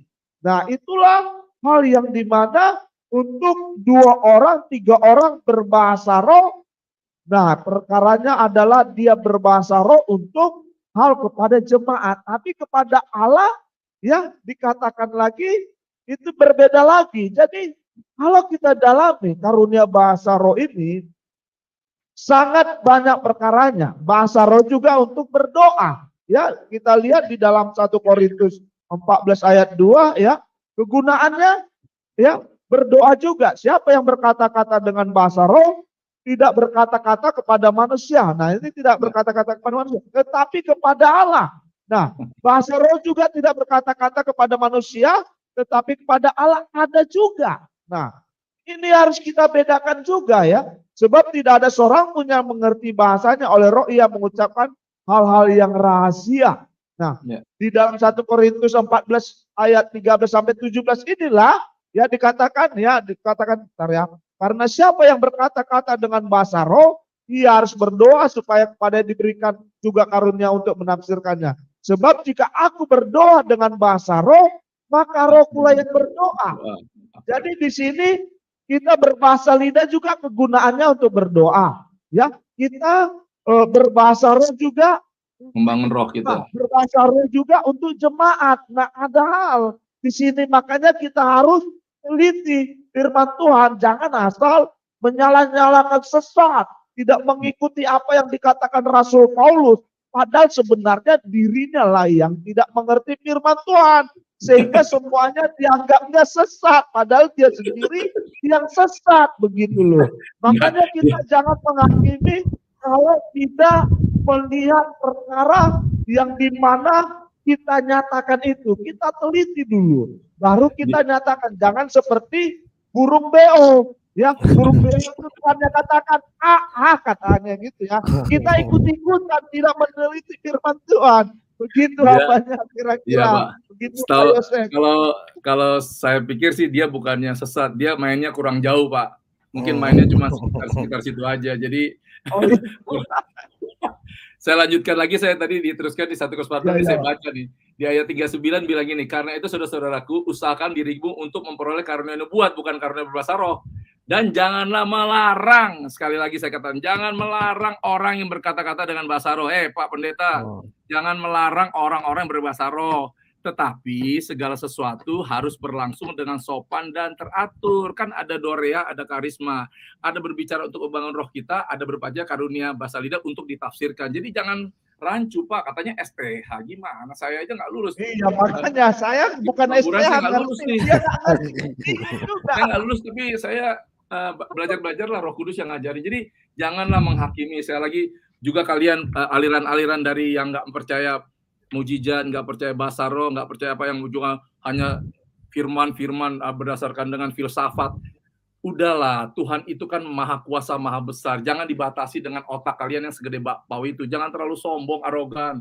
Bukan kalian udah hebat terus sudah lebih lama melayani terus bisa. Yang penting kalau kita melayani Tuhan tuh, ayo kita bawa jemaat biar ada damai sejahtera, ada pertobatan, ada perubahan dalam setiap hidup anak-anak Tuhan yang berjemaat tempat kalian, yang kalian gembalakan, yang kalian layani itu. Ada pertumbuhan pertumbuhan rohani. Mereka jadi tadinya korupsi jadi nggak korupsi, selingkuh jadi nggak selingkuh, para koruptor jadi bertobat. Jadi begitu. Jadi orang yang tadinya mabuk-mabukan, main perubahan pelacur jadi bertobat, yang ngerokok berhenti ngerokok gitu loh. Jadi itu yang terpenting sebagai hamba-hamba Tuhan, mau kalian gembala, mau kalian guru, mau kalian nabi, kayak mau rasul, siapalah. Yang penting kerinduan saya karena saya bertemu Tuhan secara pribadi, dan saya satu kali cuma dengar suara Roh Kudus, 3 kali kalian bisa lihat solusi saya. Saya tanggal 28 Juni nih, 99 berarti 24 tahun yang lalu saya ketemu Tuhan secara pribadi dan dengar audible 3 kali suara, hanya itu sekali itu. Pribadi Roh Kudus yang menjamah saya dalam keadaan tidak baik. Tapi inilah hidup kita, kalau mau berubah jadi orang, mau lebih baik, mau dipakai Tuhan. Kalau orang kan ikut Tuhan tuh banyak motivasinya, ada yang mau bersyukur, mau membalas kebaikan Tuhan. Ada juga karena disembuhkan oleh sakit penyakit, ada karena diberkati hidupnya, ada juga yang mencari keuntungan pribadi. Akhirnya apa? Ikut Tuhan itu untuk bargaining, untuk tawar-menawar. Kalau Tuhan gue lain ini, gue dapat berapa? Kan banyak yang begitu sekarang, pendeta-pendeta yang tanda kutip, mohon maaf, yang kalau diundang pakai harga. Saya ini sekarang bikin ministry ya. Saya sangat sedih kalau pendeta-pendeta, bukan pendeta lah, worship leader, penyembah itu saya undang pakai harga, Bapak Ibu Saudara. Kalau yang nggak pakai harga baru saya undang. Saya bukan nggak bisa bayar kalian, berapapun harga kalian bisa saya bayar. Tetapi apakah hamba Tuhan itu kayak di PT perusahaan? Ya, saya tahu lah, pakai susah banget sih. Kalian kan karunia penyembahan, pujian, penciptakan lagu kan Tuhan yang kasih. Kenapa kalian jadi dagangin sih? Apa kekurangan makan kalian ya? Ya mohon maaf ya, saya kan suka ngomong gini, Ibu Pak Sinaga dan Ibu Pak Yosef. Saya kadang-kadang suka sedih gitu kalau hamba-hamba Tuhan semenjak COVID ini banyak yang berubah. Termasuk teman-teman saya, ada yang tadinya bukan main perempuan lagi, main laki lah, ada yang apa lagi?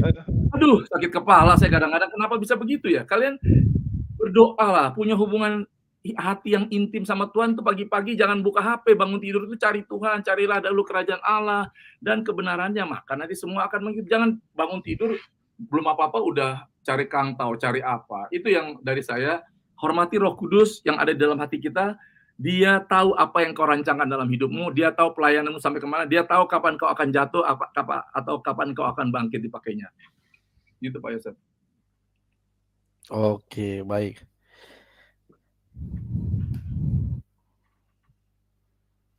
Ya.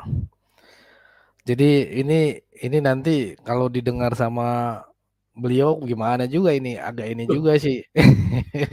Ya, kita pasti tanggapi lah, ya kan? Ya kan Pak, hambanya. Ya, kan nggak apa-apa, kita kan semuanya media sosialnya terbuka. Kalau misalnya kita mau membuat kayak Christian Prince gitu ya, kita bukan Christian Prince, kita kan cuma hamba-hamba Tuhan yang nggak ada apa-apanya. Ini pengen mencurahkan karena dia mempermainkan Roh Kudus. Kalau dia mempermainkan Yesus, kan dulu sering ada bilang Yesus bidannya siapa? Yesus pakai kolor, Yesus disalib, Yesus Tuhan kok mati disalib. Bodoh amat, karena Yesus itu dibilang siapa yang menghina anak manusia akan diampuni, tapi menghina Roh Kudus susah lo nanti diampuninya. Begitu. Ya Pak Gereja YouTube Yosef, nggak usah ini, biar aja kan. Saya berharap ini didengar sama dia biar mainnya lebih jauh lagi lah, wawasannya terbuka. Lebih jauh.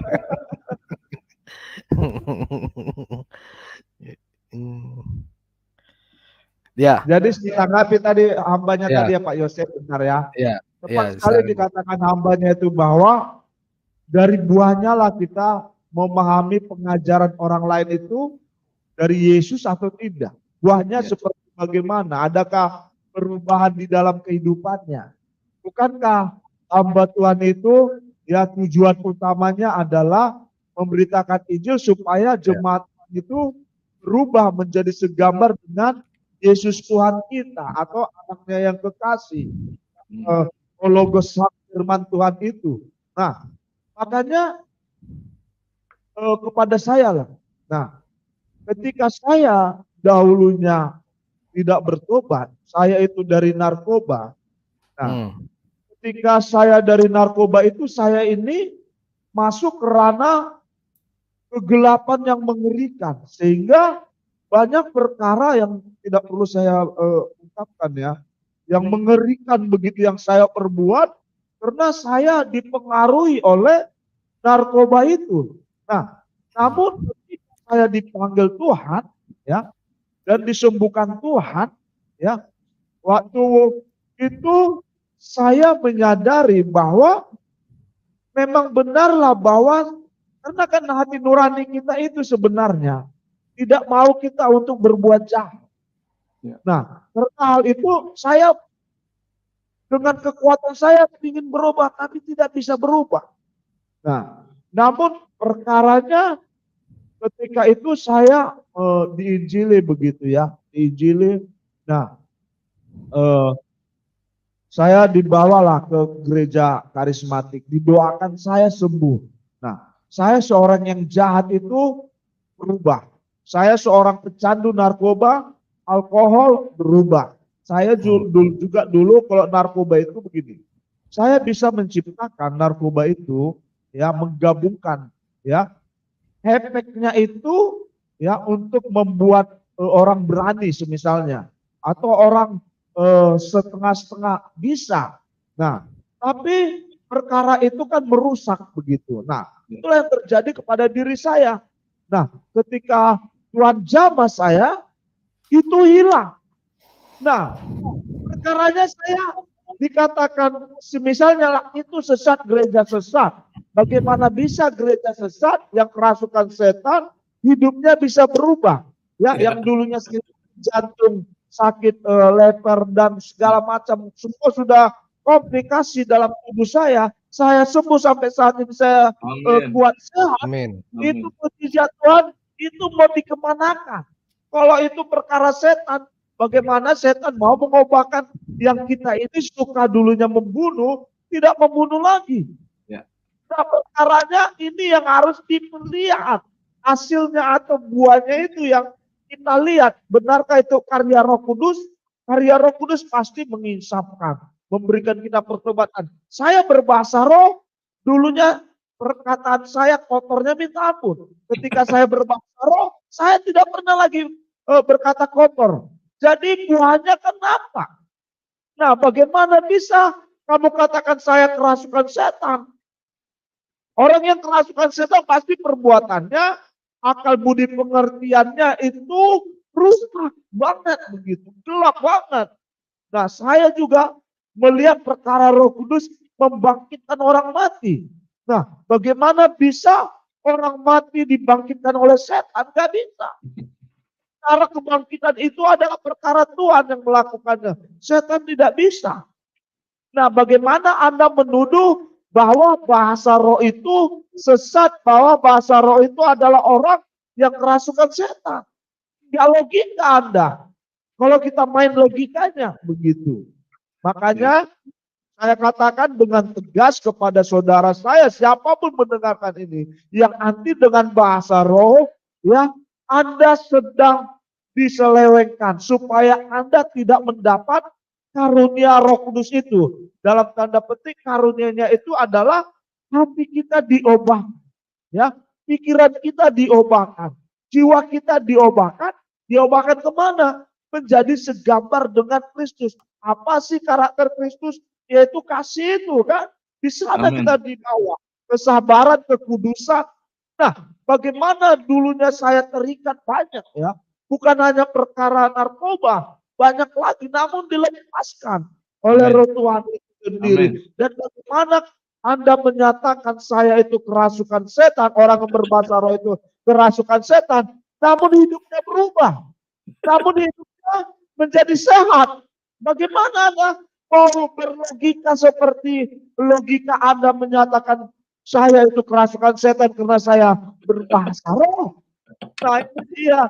Kita makanya saya sih nggak logika begitu, nggak logis kalau Anda menuduh bahwa orang yang kerasukan berbahasa roh itu adalah orang yang kerasukan setan atau itu adalah bahasa setan. Itu adalah setan yang menguasai Anda untuk melakukan itu. Untuk apa? Perpecahan itu saja. Kalau saya mengasihi Anda, nggak ada gereja karismatik nggak pernah orang Reform itu teologiannya salah, nggak pernah ada. Si A apa Tuhan, yang si B itu sesat apa, nggak ada. Kan Pak Disiraga, Ya, Pak Iya. Sinaga, kita kan diajarkan kan nggak boleh menghakimi. Kalau jemaat kita yang gerejanya benar, gembalanya benar, itu pasti bilang jangan pernah menghakimi. Kalau kita diajarkan kasih itu adalah Iya, benar. membalas kejahatan dengan kebaikan. Kalau kita digampar, kasih lagi Iya. tipis sebelahnya. Kan begitu. Kalau yang ini kan dengan apa? Dengan keegonya, keakuannya bilang supaya mereka lebih benar, paling benar. Kan Lebih, nggak iya tahu betul. nanti siapa yang mati duluan masuk ke neraka apa ke surga kan kita nggak tahu. Walaupun sekarang kita beriman kepada Tuhan kalau kita sudah dikuduskan oleh kuasa darah Yesus, dan selanjutnya kita jalani hidup dengan pimpinan Roh Kudus. Jadi sekali lagi Bapak tadi bilang kita berbahasa roh, jangan diakan. Ya, berbahasa roh itu karunia tanda dari Tuhan, karena kita rindu, kita minta, kita dibaptis Roh Kudus. Tanda awalnya adalah berbahasa roh, bukan karunia-karunia untuk menafsirkan, bukan karunia untuk menafsir. Ada yang ditafsirkan itu 9 karunia. Kalau ini bahasa roh itu bahasa roh pribadi, tanda kita awal bertobat, sesudah dibaptis, mau diselam, dipercik, silahkan. Nah, habis itu baru kita rindu dibaptis Roh Kudus. Untuk apa? Roh Kudus itu untuk menolong kita melayani. Jadi kalian kalau belum dibaptis Roh Kudus, minta aja sama Tuhan. Nanti tiba-tiba satu gereja, ya kalau misalnya nggak percaya, ya nggak akan dapat lah. Apalagi gereja-gereja yang sudah anti sama bahasa roh, yang sudah anti. Karena kita kalau kita dipimpin oleh Roh Kudus itu hidupnya lebih enak, kasih karunia anugerah itu lebih berlimpah daripada dengan akal pikiran, akal budi kita lah diajar, oh nggak bisa, nggak ada lagi mujizat, nggak ada lagi, tapi berkat lo pada mau lo, mujizat nggak percaya mujizat, nggak percaya karunia Roh Kudus, tapi lo giliran berkat aja, wah begini semuanya, dasar deh. Jadi apa yang kita cari itu nggak sesuai dengan apa yang kita bicarakan. Ayolah mulai hari ini Tuhan kan ngajarin ya soal baptisan dan Roh Kudus ini. Matius 18 amanat agung bilang ini, karena itu pergilah jadikanlah semua bangsa muridku dan baptislah mereka dalam nama Bapa dan Anak dan Roh Kudus. Bukan itu pakai dan loh, berarti jadi 3 ya, Bapa, Anak dan Roh Kudus di dalam nama Tuhan Yesus. Jadi kalau kita disuruh baptislah mereka, jadi semua baptislah, selamkanlah mereka di dalam nama, kan nggak begitu juga. Jadi baptisan itu artinya untuk kita diutus pergi, mau itu baptisan air, diselam, dipercik. Nah, dengan kuasa Roh Kudus itu kita bisa menjalani pelayanan ini. Jadi kalian sebagai jemaat pun di sini, kalau kita beribadah di suatu gereja, cari juga pendetanya yang berkata-kata di mimbar itu membangun iman kita. Contohnya pendeta Yandi Manobe tuh, kalau di Kupang bagus. Saya sering nonton karena saya waktu Covid ini semua YouTube tuh saya tonton, sampai yang apa kayak hilat mesianik aja saya lihat gereja. Dulu kan saya dasarnya HKBP, saya Katolik. Saya pernah ikut Advent, tante saya 2 tahun. Saya pernah diinjili Saksi Yehova. Sekarang agama lo apa? Gue gak beragama, gue muridnya Yesus. Kalau agama itu nggak menyelamatkan, Bapak Ibu, belum tentu lo agama lo, gereja lo, denominasi lo yang aliran-aliran itu belum tentu masuk surga. Mungkin aja ajaran gembalanya salah. Lebih baik kalian baca firman Tuhan, direnungkan dan dilakukan. Gimana caranya? Minta pengurapan Roh Kudus, minta tolong Roh Kudus. Di mana Roh Kudus ada di hati kita. Kalau kalian udah dibaptis, sudah terima Tuhan Yesus sebagai juru selamat, dimeteraikan oleh Roh Kudus. Begitu dari saya, Pak Yosef. Oke, baik. Terima kasih nih buat Pastor Limbong yang udah mau membagikan, dan juga Pak Dalto Sinaga. Pak Dalto ini tinggal di mana nih, Pak? Daerah mana nih? Ya, saya di Medan, Pak Yosef. Oh, di Medan. Oke, Horas Medan. Horas. Ya. Saya punya teman di sana, Pak, namanya Pak Bambang Yonan. Oh ya. Ya di pokoknya, Medan di mananya? Saya di Sisingamangaraja, Pak. Oh ya, Jalan Sisingamangaraja. Iya, Pak. Oke. Baik, kayaknya baru pertama juga nih masuk sini ya, Pak Dalton Sinaga ya? Pernah sih sama abang kita James Selos. Oh iya. Enggak di sini ya, enggak di sini. Oh, di sini ya. Di sini ya. Iya, benar. Iya.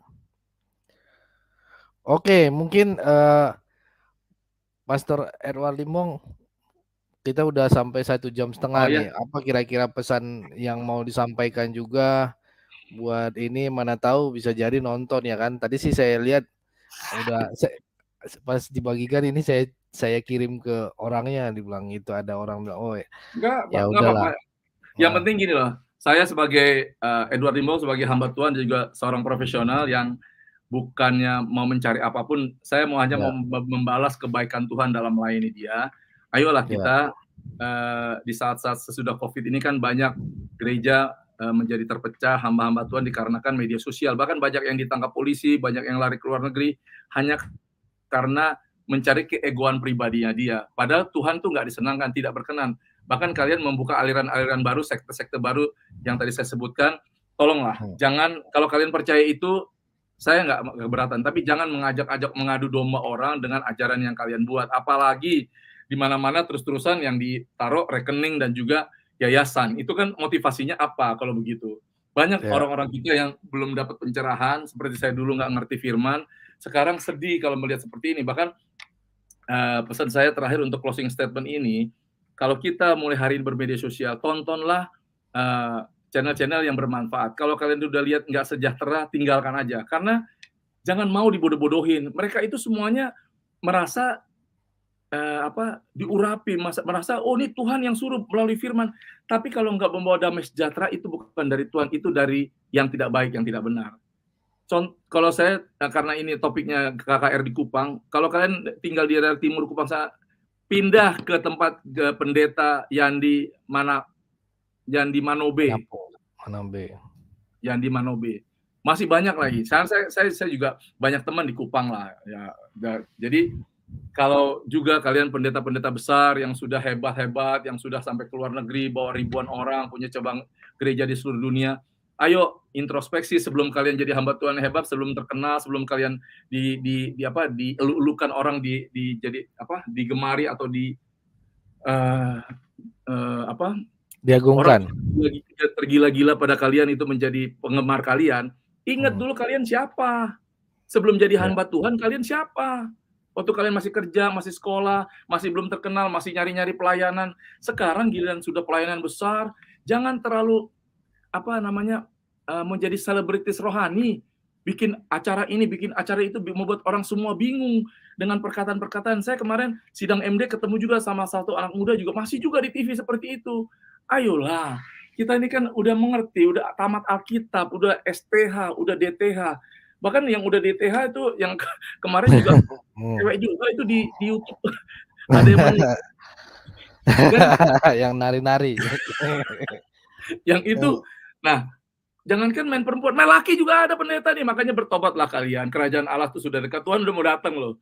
Kalau kita nggak bertobat, hati-hati. Saya juga terima kasih ada ibu rohani saya di sini. Istri saya bilang itu ada Ibu Lydia Suryadi, ibu rohani saya, almarhum Bapak rohani saya sudah pulang ke surga.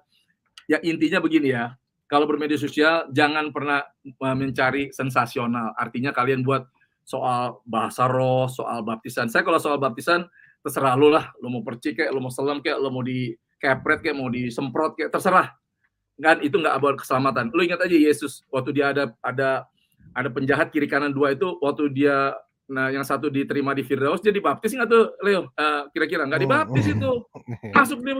Jadi gak usah terlalu ribut. Nah, tapi kalau soal Roh Kudus, saya sangat menyayangkan, sangat sedih saya ngelihat kamu Pak Pendeta, yang suaranya keras itu. Saya juga suaranya keras, orang Batak soalnya. Tetapi, ayo mulai hari ini, bermedia sosial yang bijak. Jangan merasa udah punya jemaat banyak, sudah pernah keluar negeri, sudah punya subscriber, sudah punya fans, sudah bisa bikin acara, bikin podcast, bikin pengajaran, nggak hebat. Tuhan nggak melihat itu, Tuhan melihat hati kita benar nggak. Jangan pernah menghakimi siapapun. Contohlah pendeta-pendeta besar yang tidak pernah mengeluarkan gembala saya yang saya nggak kagumi dia, cuman saya contoh dia. Saya kagum sama Yesus. Dia dimanapun dia sudah diserang orang apapun, tidak pernah dia mengucapkan satu kata pun menyebut nama pendeta tersebut yang menghakimi dia selama waktu COVID. Yaitu bagi saya suatu pelajaran yang sangat ini ya. Walaupun saya nggak semuanya setuju dengan apapun yang dibicarakan atau program, tapi selama doktrinnya tidak dilanggar, saya akan dukung. Tapi kalau sudah main doktrin honest, sebel apa segala itu udahlah. Saya you're not my gang. You are my brother in Jesus Christ aja, itu aja. Jadi dari saya itu saya bermedia sosial yang bijak. Kalau kita mau membuat konten atau membuat KKR atau membuat ibadah, jangan membuat orang jadi berkelahi atau perpecahan terjadi di gereja dan di jemaat, dan juga motivasi harus benar. Kalau kalian hidup dipimpin oleh Roh Kudus, hidup kalian pasti motivasinya benar. Pasti kalian dalam segala satu tujuannya hanya untuk menyenangkan hati Tuhan. Itu aja dari saya. Baik, terima kasih buat Pastor Limbong. Dan juga Pak Delto mau memberikan sedikit statementnya. Ya, Ya, silakan Pak. closing Sebelum statement ditutup. saya, Ya. teman-teman saya ya dari Repom ya, siapapun Anda atau hamba yang menyatakan hamba Tuhan seperti Mel Atok ya. Pak, jangan dari Repom Pak, dari semua gereja Pak, dari semua gereja. Iya, semuanya. Karena saya sih nggak akan mengatakan sana seni sesat, tapi yang kita lihat adalah buahnya begitu ya. Amin. Kita harus mengerti juga dan paham bahwa Yesus, Sang Firman itu juga, dia dikuasai oleh Roh Tuhan, sehingga dia mengutip firman Tuhan ketika setan itu mencobai dia. Ya. Bagaimanakah Yesus mengutip itu? Yang tertulis karena itu adalah pimpinan Roh Tuhan dan itu Amin. menjadi legal. Banyak orang sekarang itu mengutip firman Tuhan bukan karena Roh Tuhan itu yang menguasai atau memimpinkannya. Itu ilegal. Kenapa saya katakan ilegal? Karena setan pun mengutip firman Tuhan itu ilegal. Nah, itu harus kita perhatikan. Oleh karena itu, jangan kita mengutip firman Tuhan untuk menyerang hamba-hamba Tuhan. Rohnya itu roh mana gitu. Tidak mungkin ya Roh Kudus itu ya mengutip firman Tuhan untuk menyerang hamba-hamba Tuhan, apalagi mau fitnah. Dari situ saja kita sudah kelihatan. Sudah bisa kita membedakannya. Ya. Itu Roh Tuhan yang menggerakkan dia atau sebenarnya hawa nafsunya. Itu ilegal. Bagi Tuhan itu ilegal. Karena orang yang legal itu mengutip firman Tuhan adalah orang yang dipimpin oleh Roh Tuhan. Karena Roh Tuhan itulah yang menghilangkan firman Tuhan yang tertulis. Bukan watak kemanusiaan daripada para nabi dan para rasul kita. Nah, marilah hamba-hamba Tuhan itu bersikaplah bijaksana dan untuk menyatukan umat begitu ya. Kalau memang ya kita terang-terangan aja, orang itu kerasukan setan datang ya, usir tengking setannya kan begitu. Kerasukan setan, kalau sesat nyatakan sesat, tapi berikanlah buktinya begitu. Yang aslinya itu mana? Jangan seperti yang di sebelah, Alkitabmu palsu, tapi tidak menunjukkan ya kitab yang aslinya mana. Jangan seperti itu. Ya, anak-anak Tuhan itu tidak seperti mereka. Kalau Anda menyatakan bahasa roh itu sesat, tapi tidak membuktikan yang asli, Anda sama saja seperti yang di sebelah. Nah, rohnya jangan seperti itu. Kita harus bertanggung jawab dengan suatu kesaksian kita. Supaya apa? Supaya benarlah kita hamba Tuhan yang jujur. Yang tidak lekak-lekuk, yang berbengkok-bengkok. Begitu ya. Itu yang bisa saya bagikan. Kalau kami sih, saya sebagai apologetika dari karismatik ya, saya berhak untuk membela iman kami karena saya sebagai apologetika sudah lama ya, dari tahun 2009 di Facebook saya sudah berapologetika dan teman-teman saya itu dari kalangan Katolik, dari HGBP, dari juga Repom banyak dulunya ya. Sekarang sudah terpecah-pecah karena ini cuatan ini begitu loh. Sebenarnya dulunya kita itu satu ya, dari Katolik, dari karismatik, dari untuk melawan yang di sebelah. Bahkan kita sama-sama untuk membedah ya pernyataan Zakir Naik ya, yang gurunya itu adalah Ahmed Dedet, sama-sama bukan? Sama-sama kita untuk mematahkan argumen mereka. Nah, makanya saya katakan tadi itu, marilah saling membangun karena di gereja ini karunianya itu, di gereja ini karunianya itu. Nah, jangan kita itu karunia mereka yang itu kita sepelekan, enggak boleh juga. Setiap gereja itu Tuhan taruhkan karunia-karunia yang memang benar tidak sama dengan gereja yang lain. Oleh karena itu, marilah kita bersatu bersama-sama. Tidak perlu kita untuk ngotot menjelek-jelekkan, apalagi kita itu sama-sama di dalam nama Bapa dan Putra dan Roh Kudus. Nah, itu sudah hal mengikat kita begitu. Gak usahlah kalau hal-hal sekunder, tak perlulah terlalu diributkan sekali sebenarnya. Itu perlu dibicarakan ya antara kita begitu sebenarnya. Tapi bagaimana kalau the question ini, kami juga sebagai apologetika dari karismatik untuk membela iman bersuara supaya Anda juga mengerti bahwa kami mengasihi Anda. Demikian Pak Yosef dan hambanya. Terima kasih banyak. Terima kasih. Ya Pak Yosef, terima kasih ya.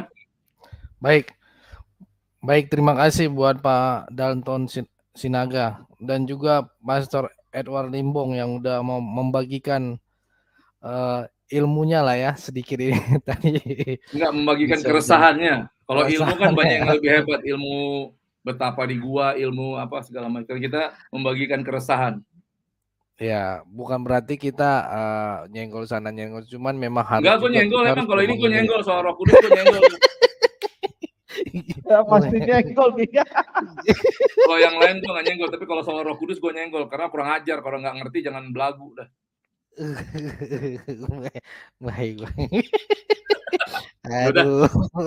Nanti terima kasih ya Leo. Nanti kita live lagi. Terima kasih Pak Sinaga. Terima kasih hambanya, terima kasih Pak Yosef. Saya ketemu lagi. Terima kasih Pak banyak Yosef. semua. Ya, Tuhan Yesus memberkati kita semua. God bless. God bless. Sampai ketemu ya.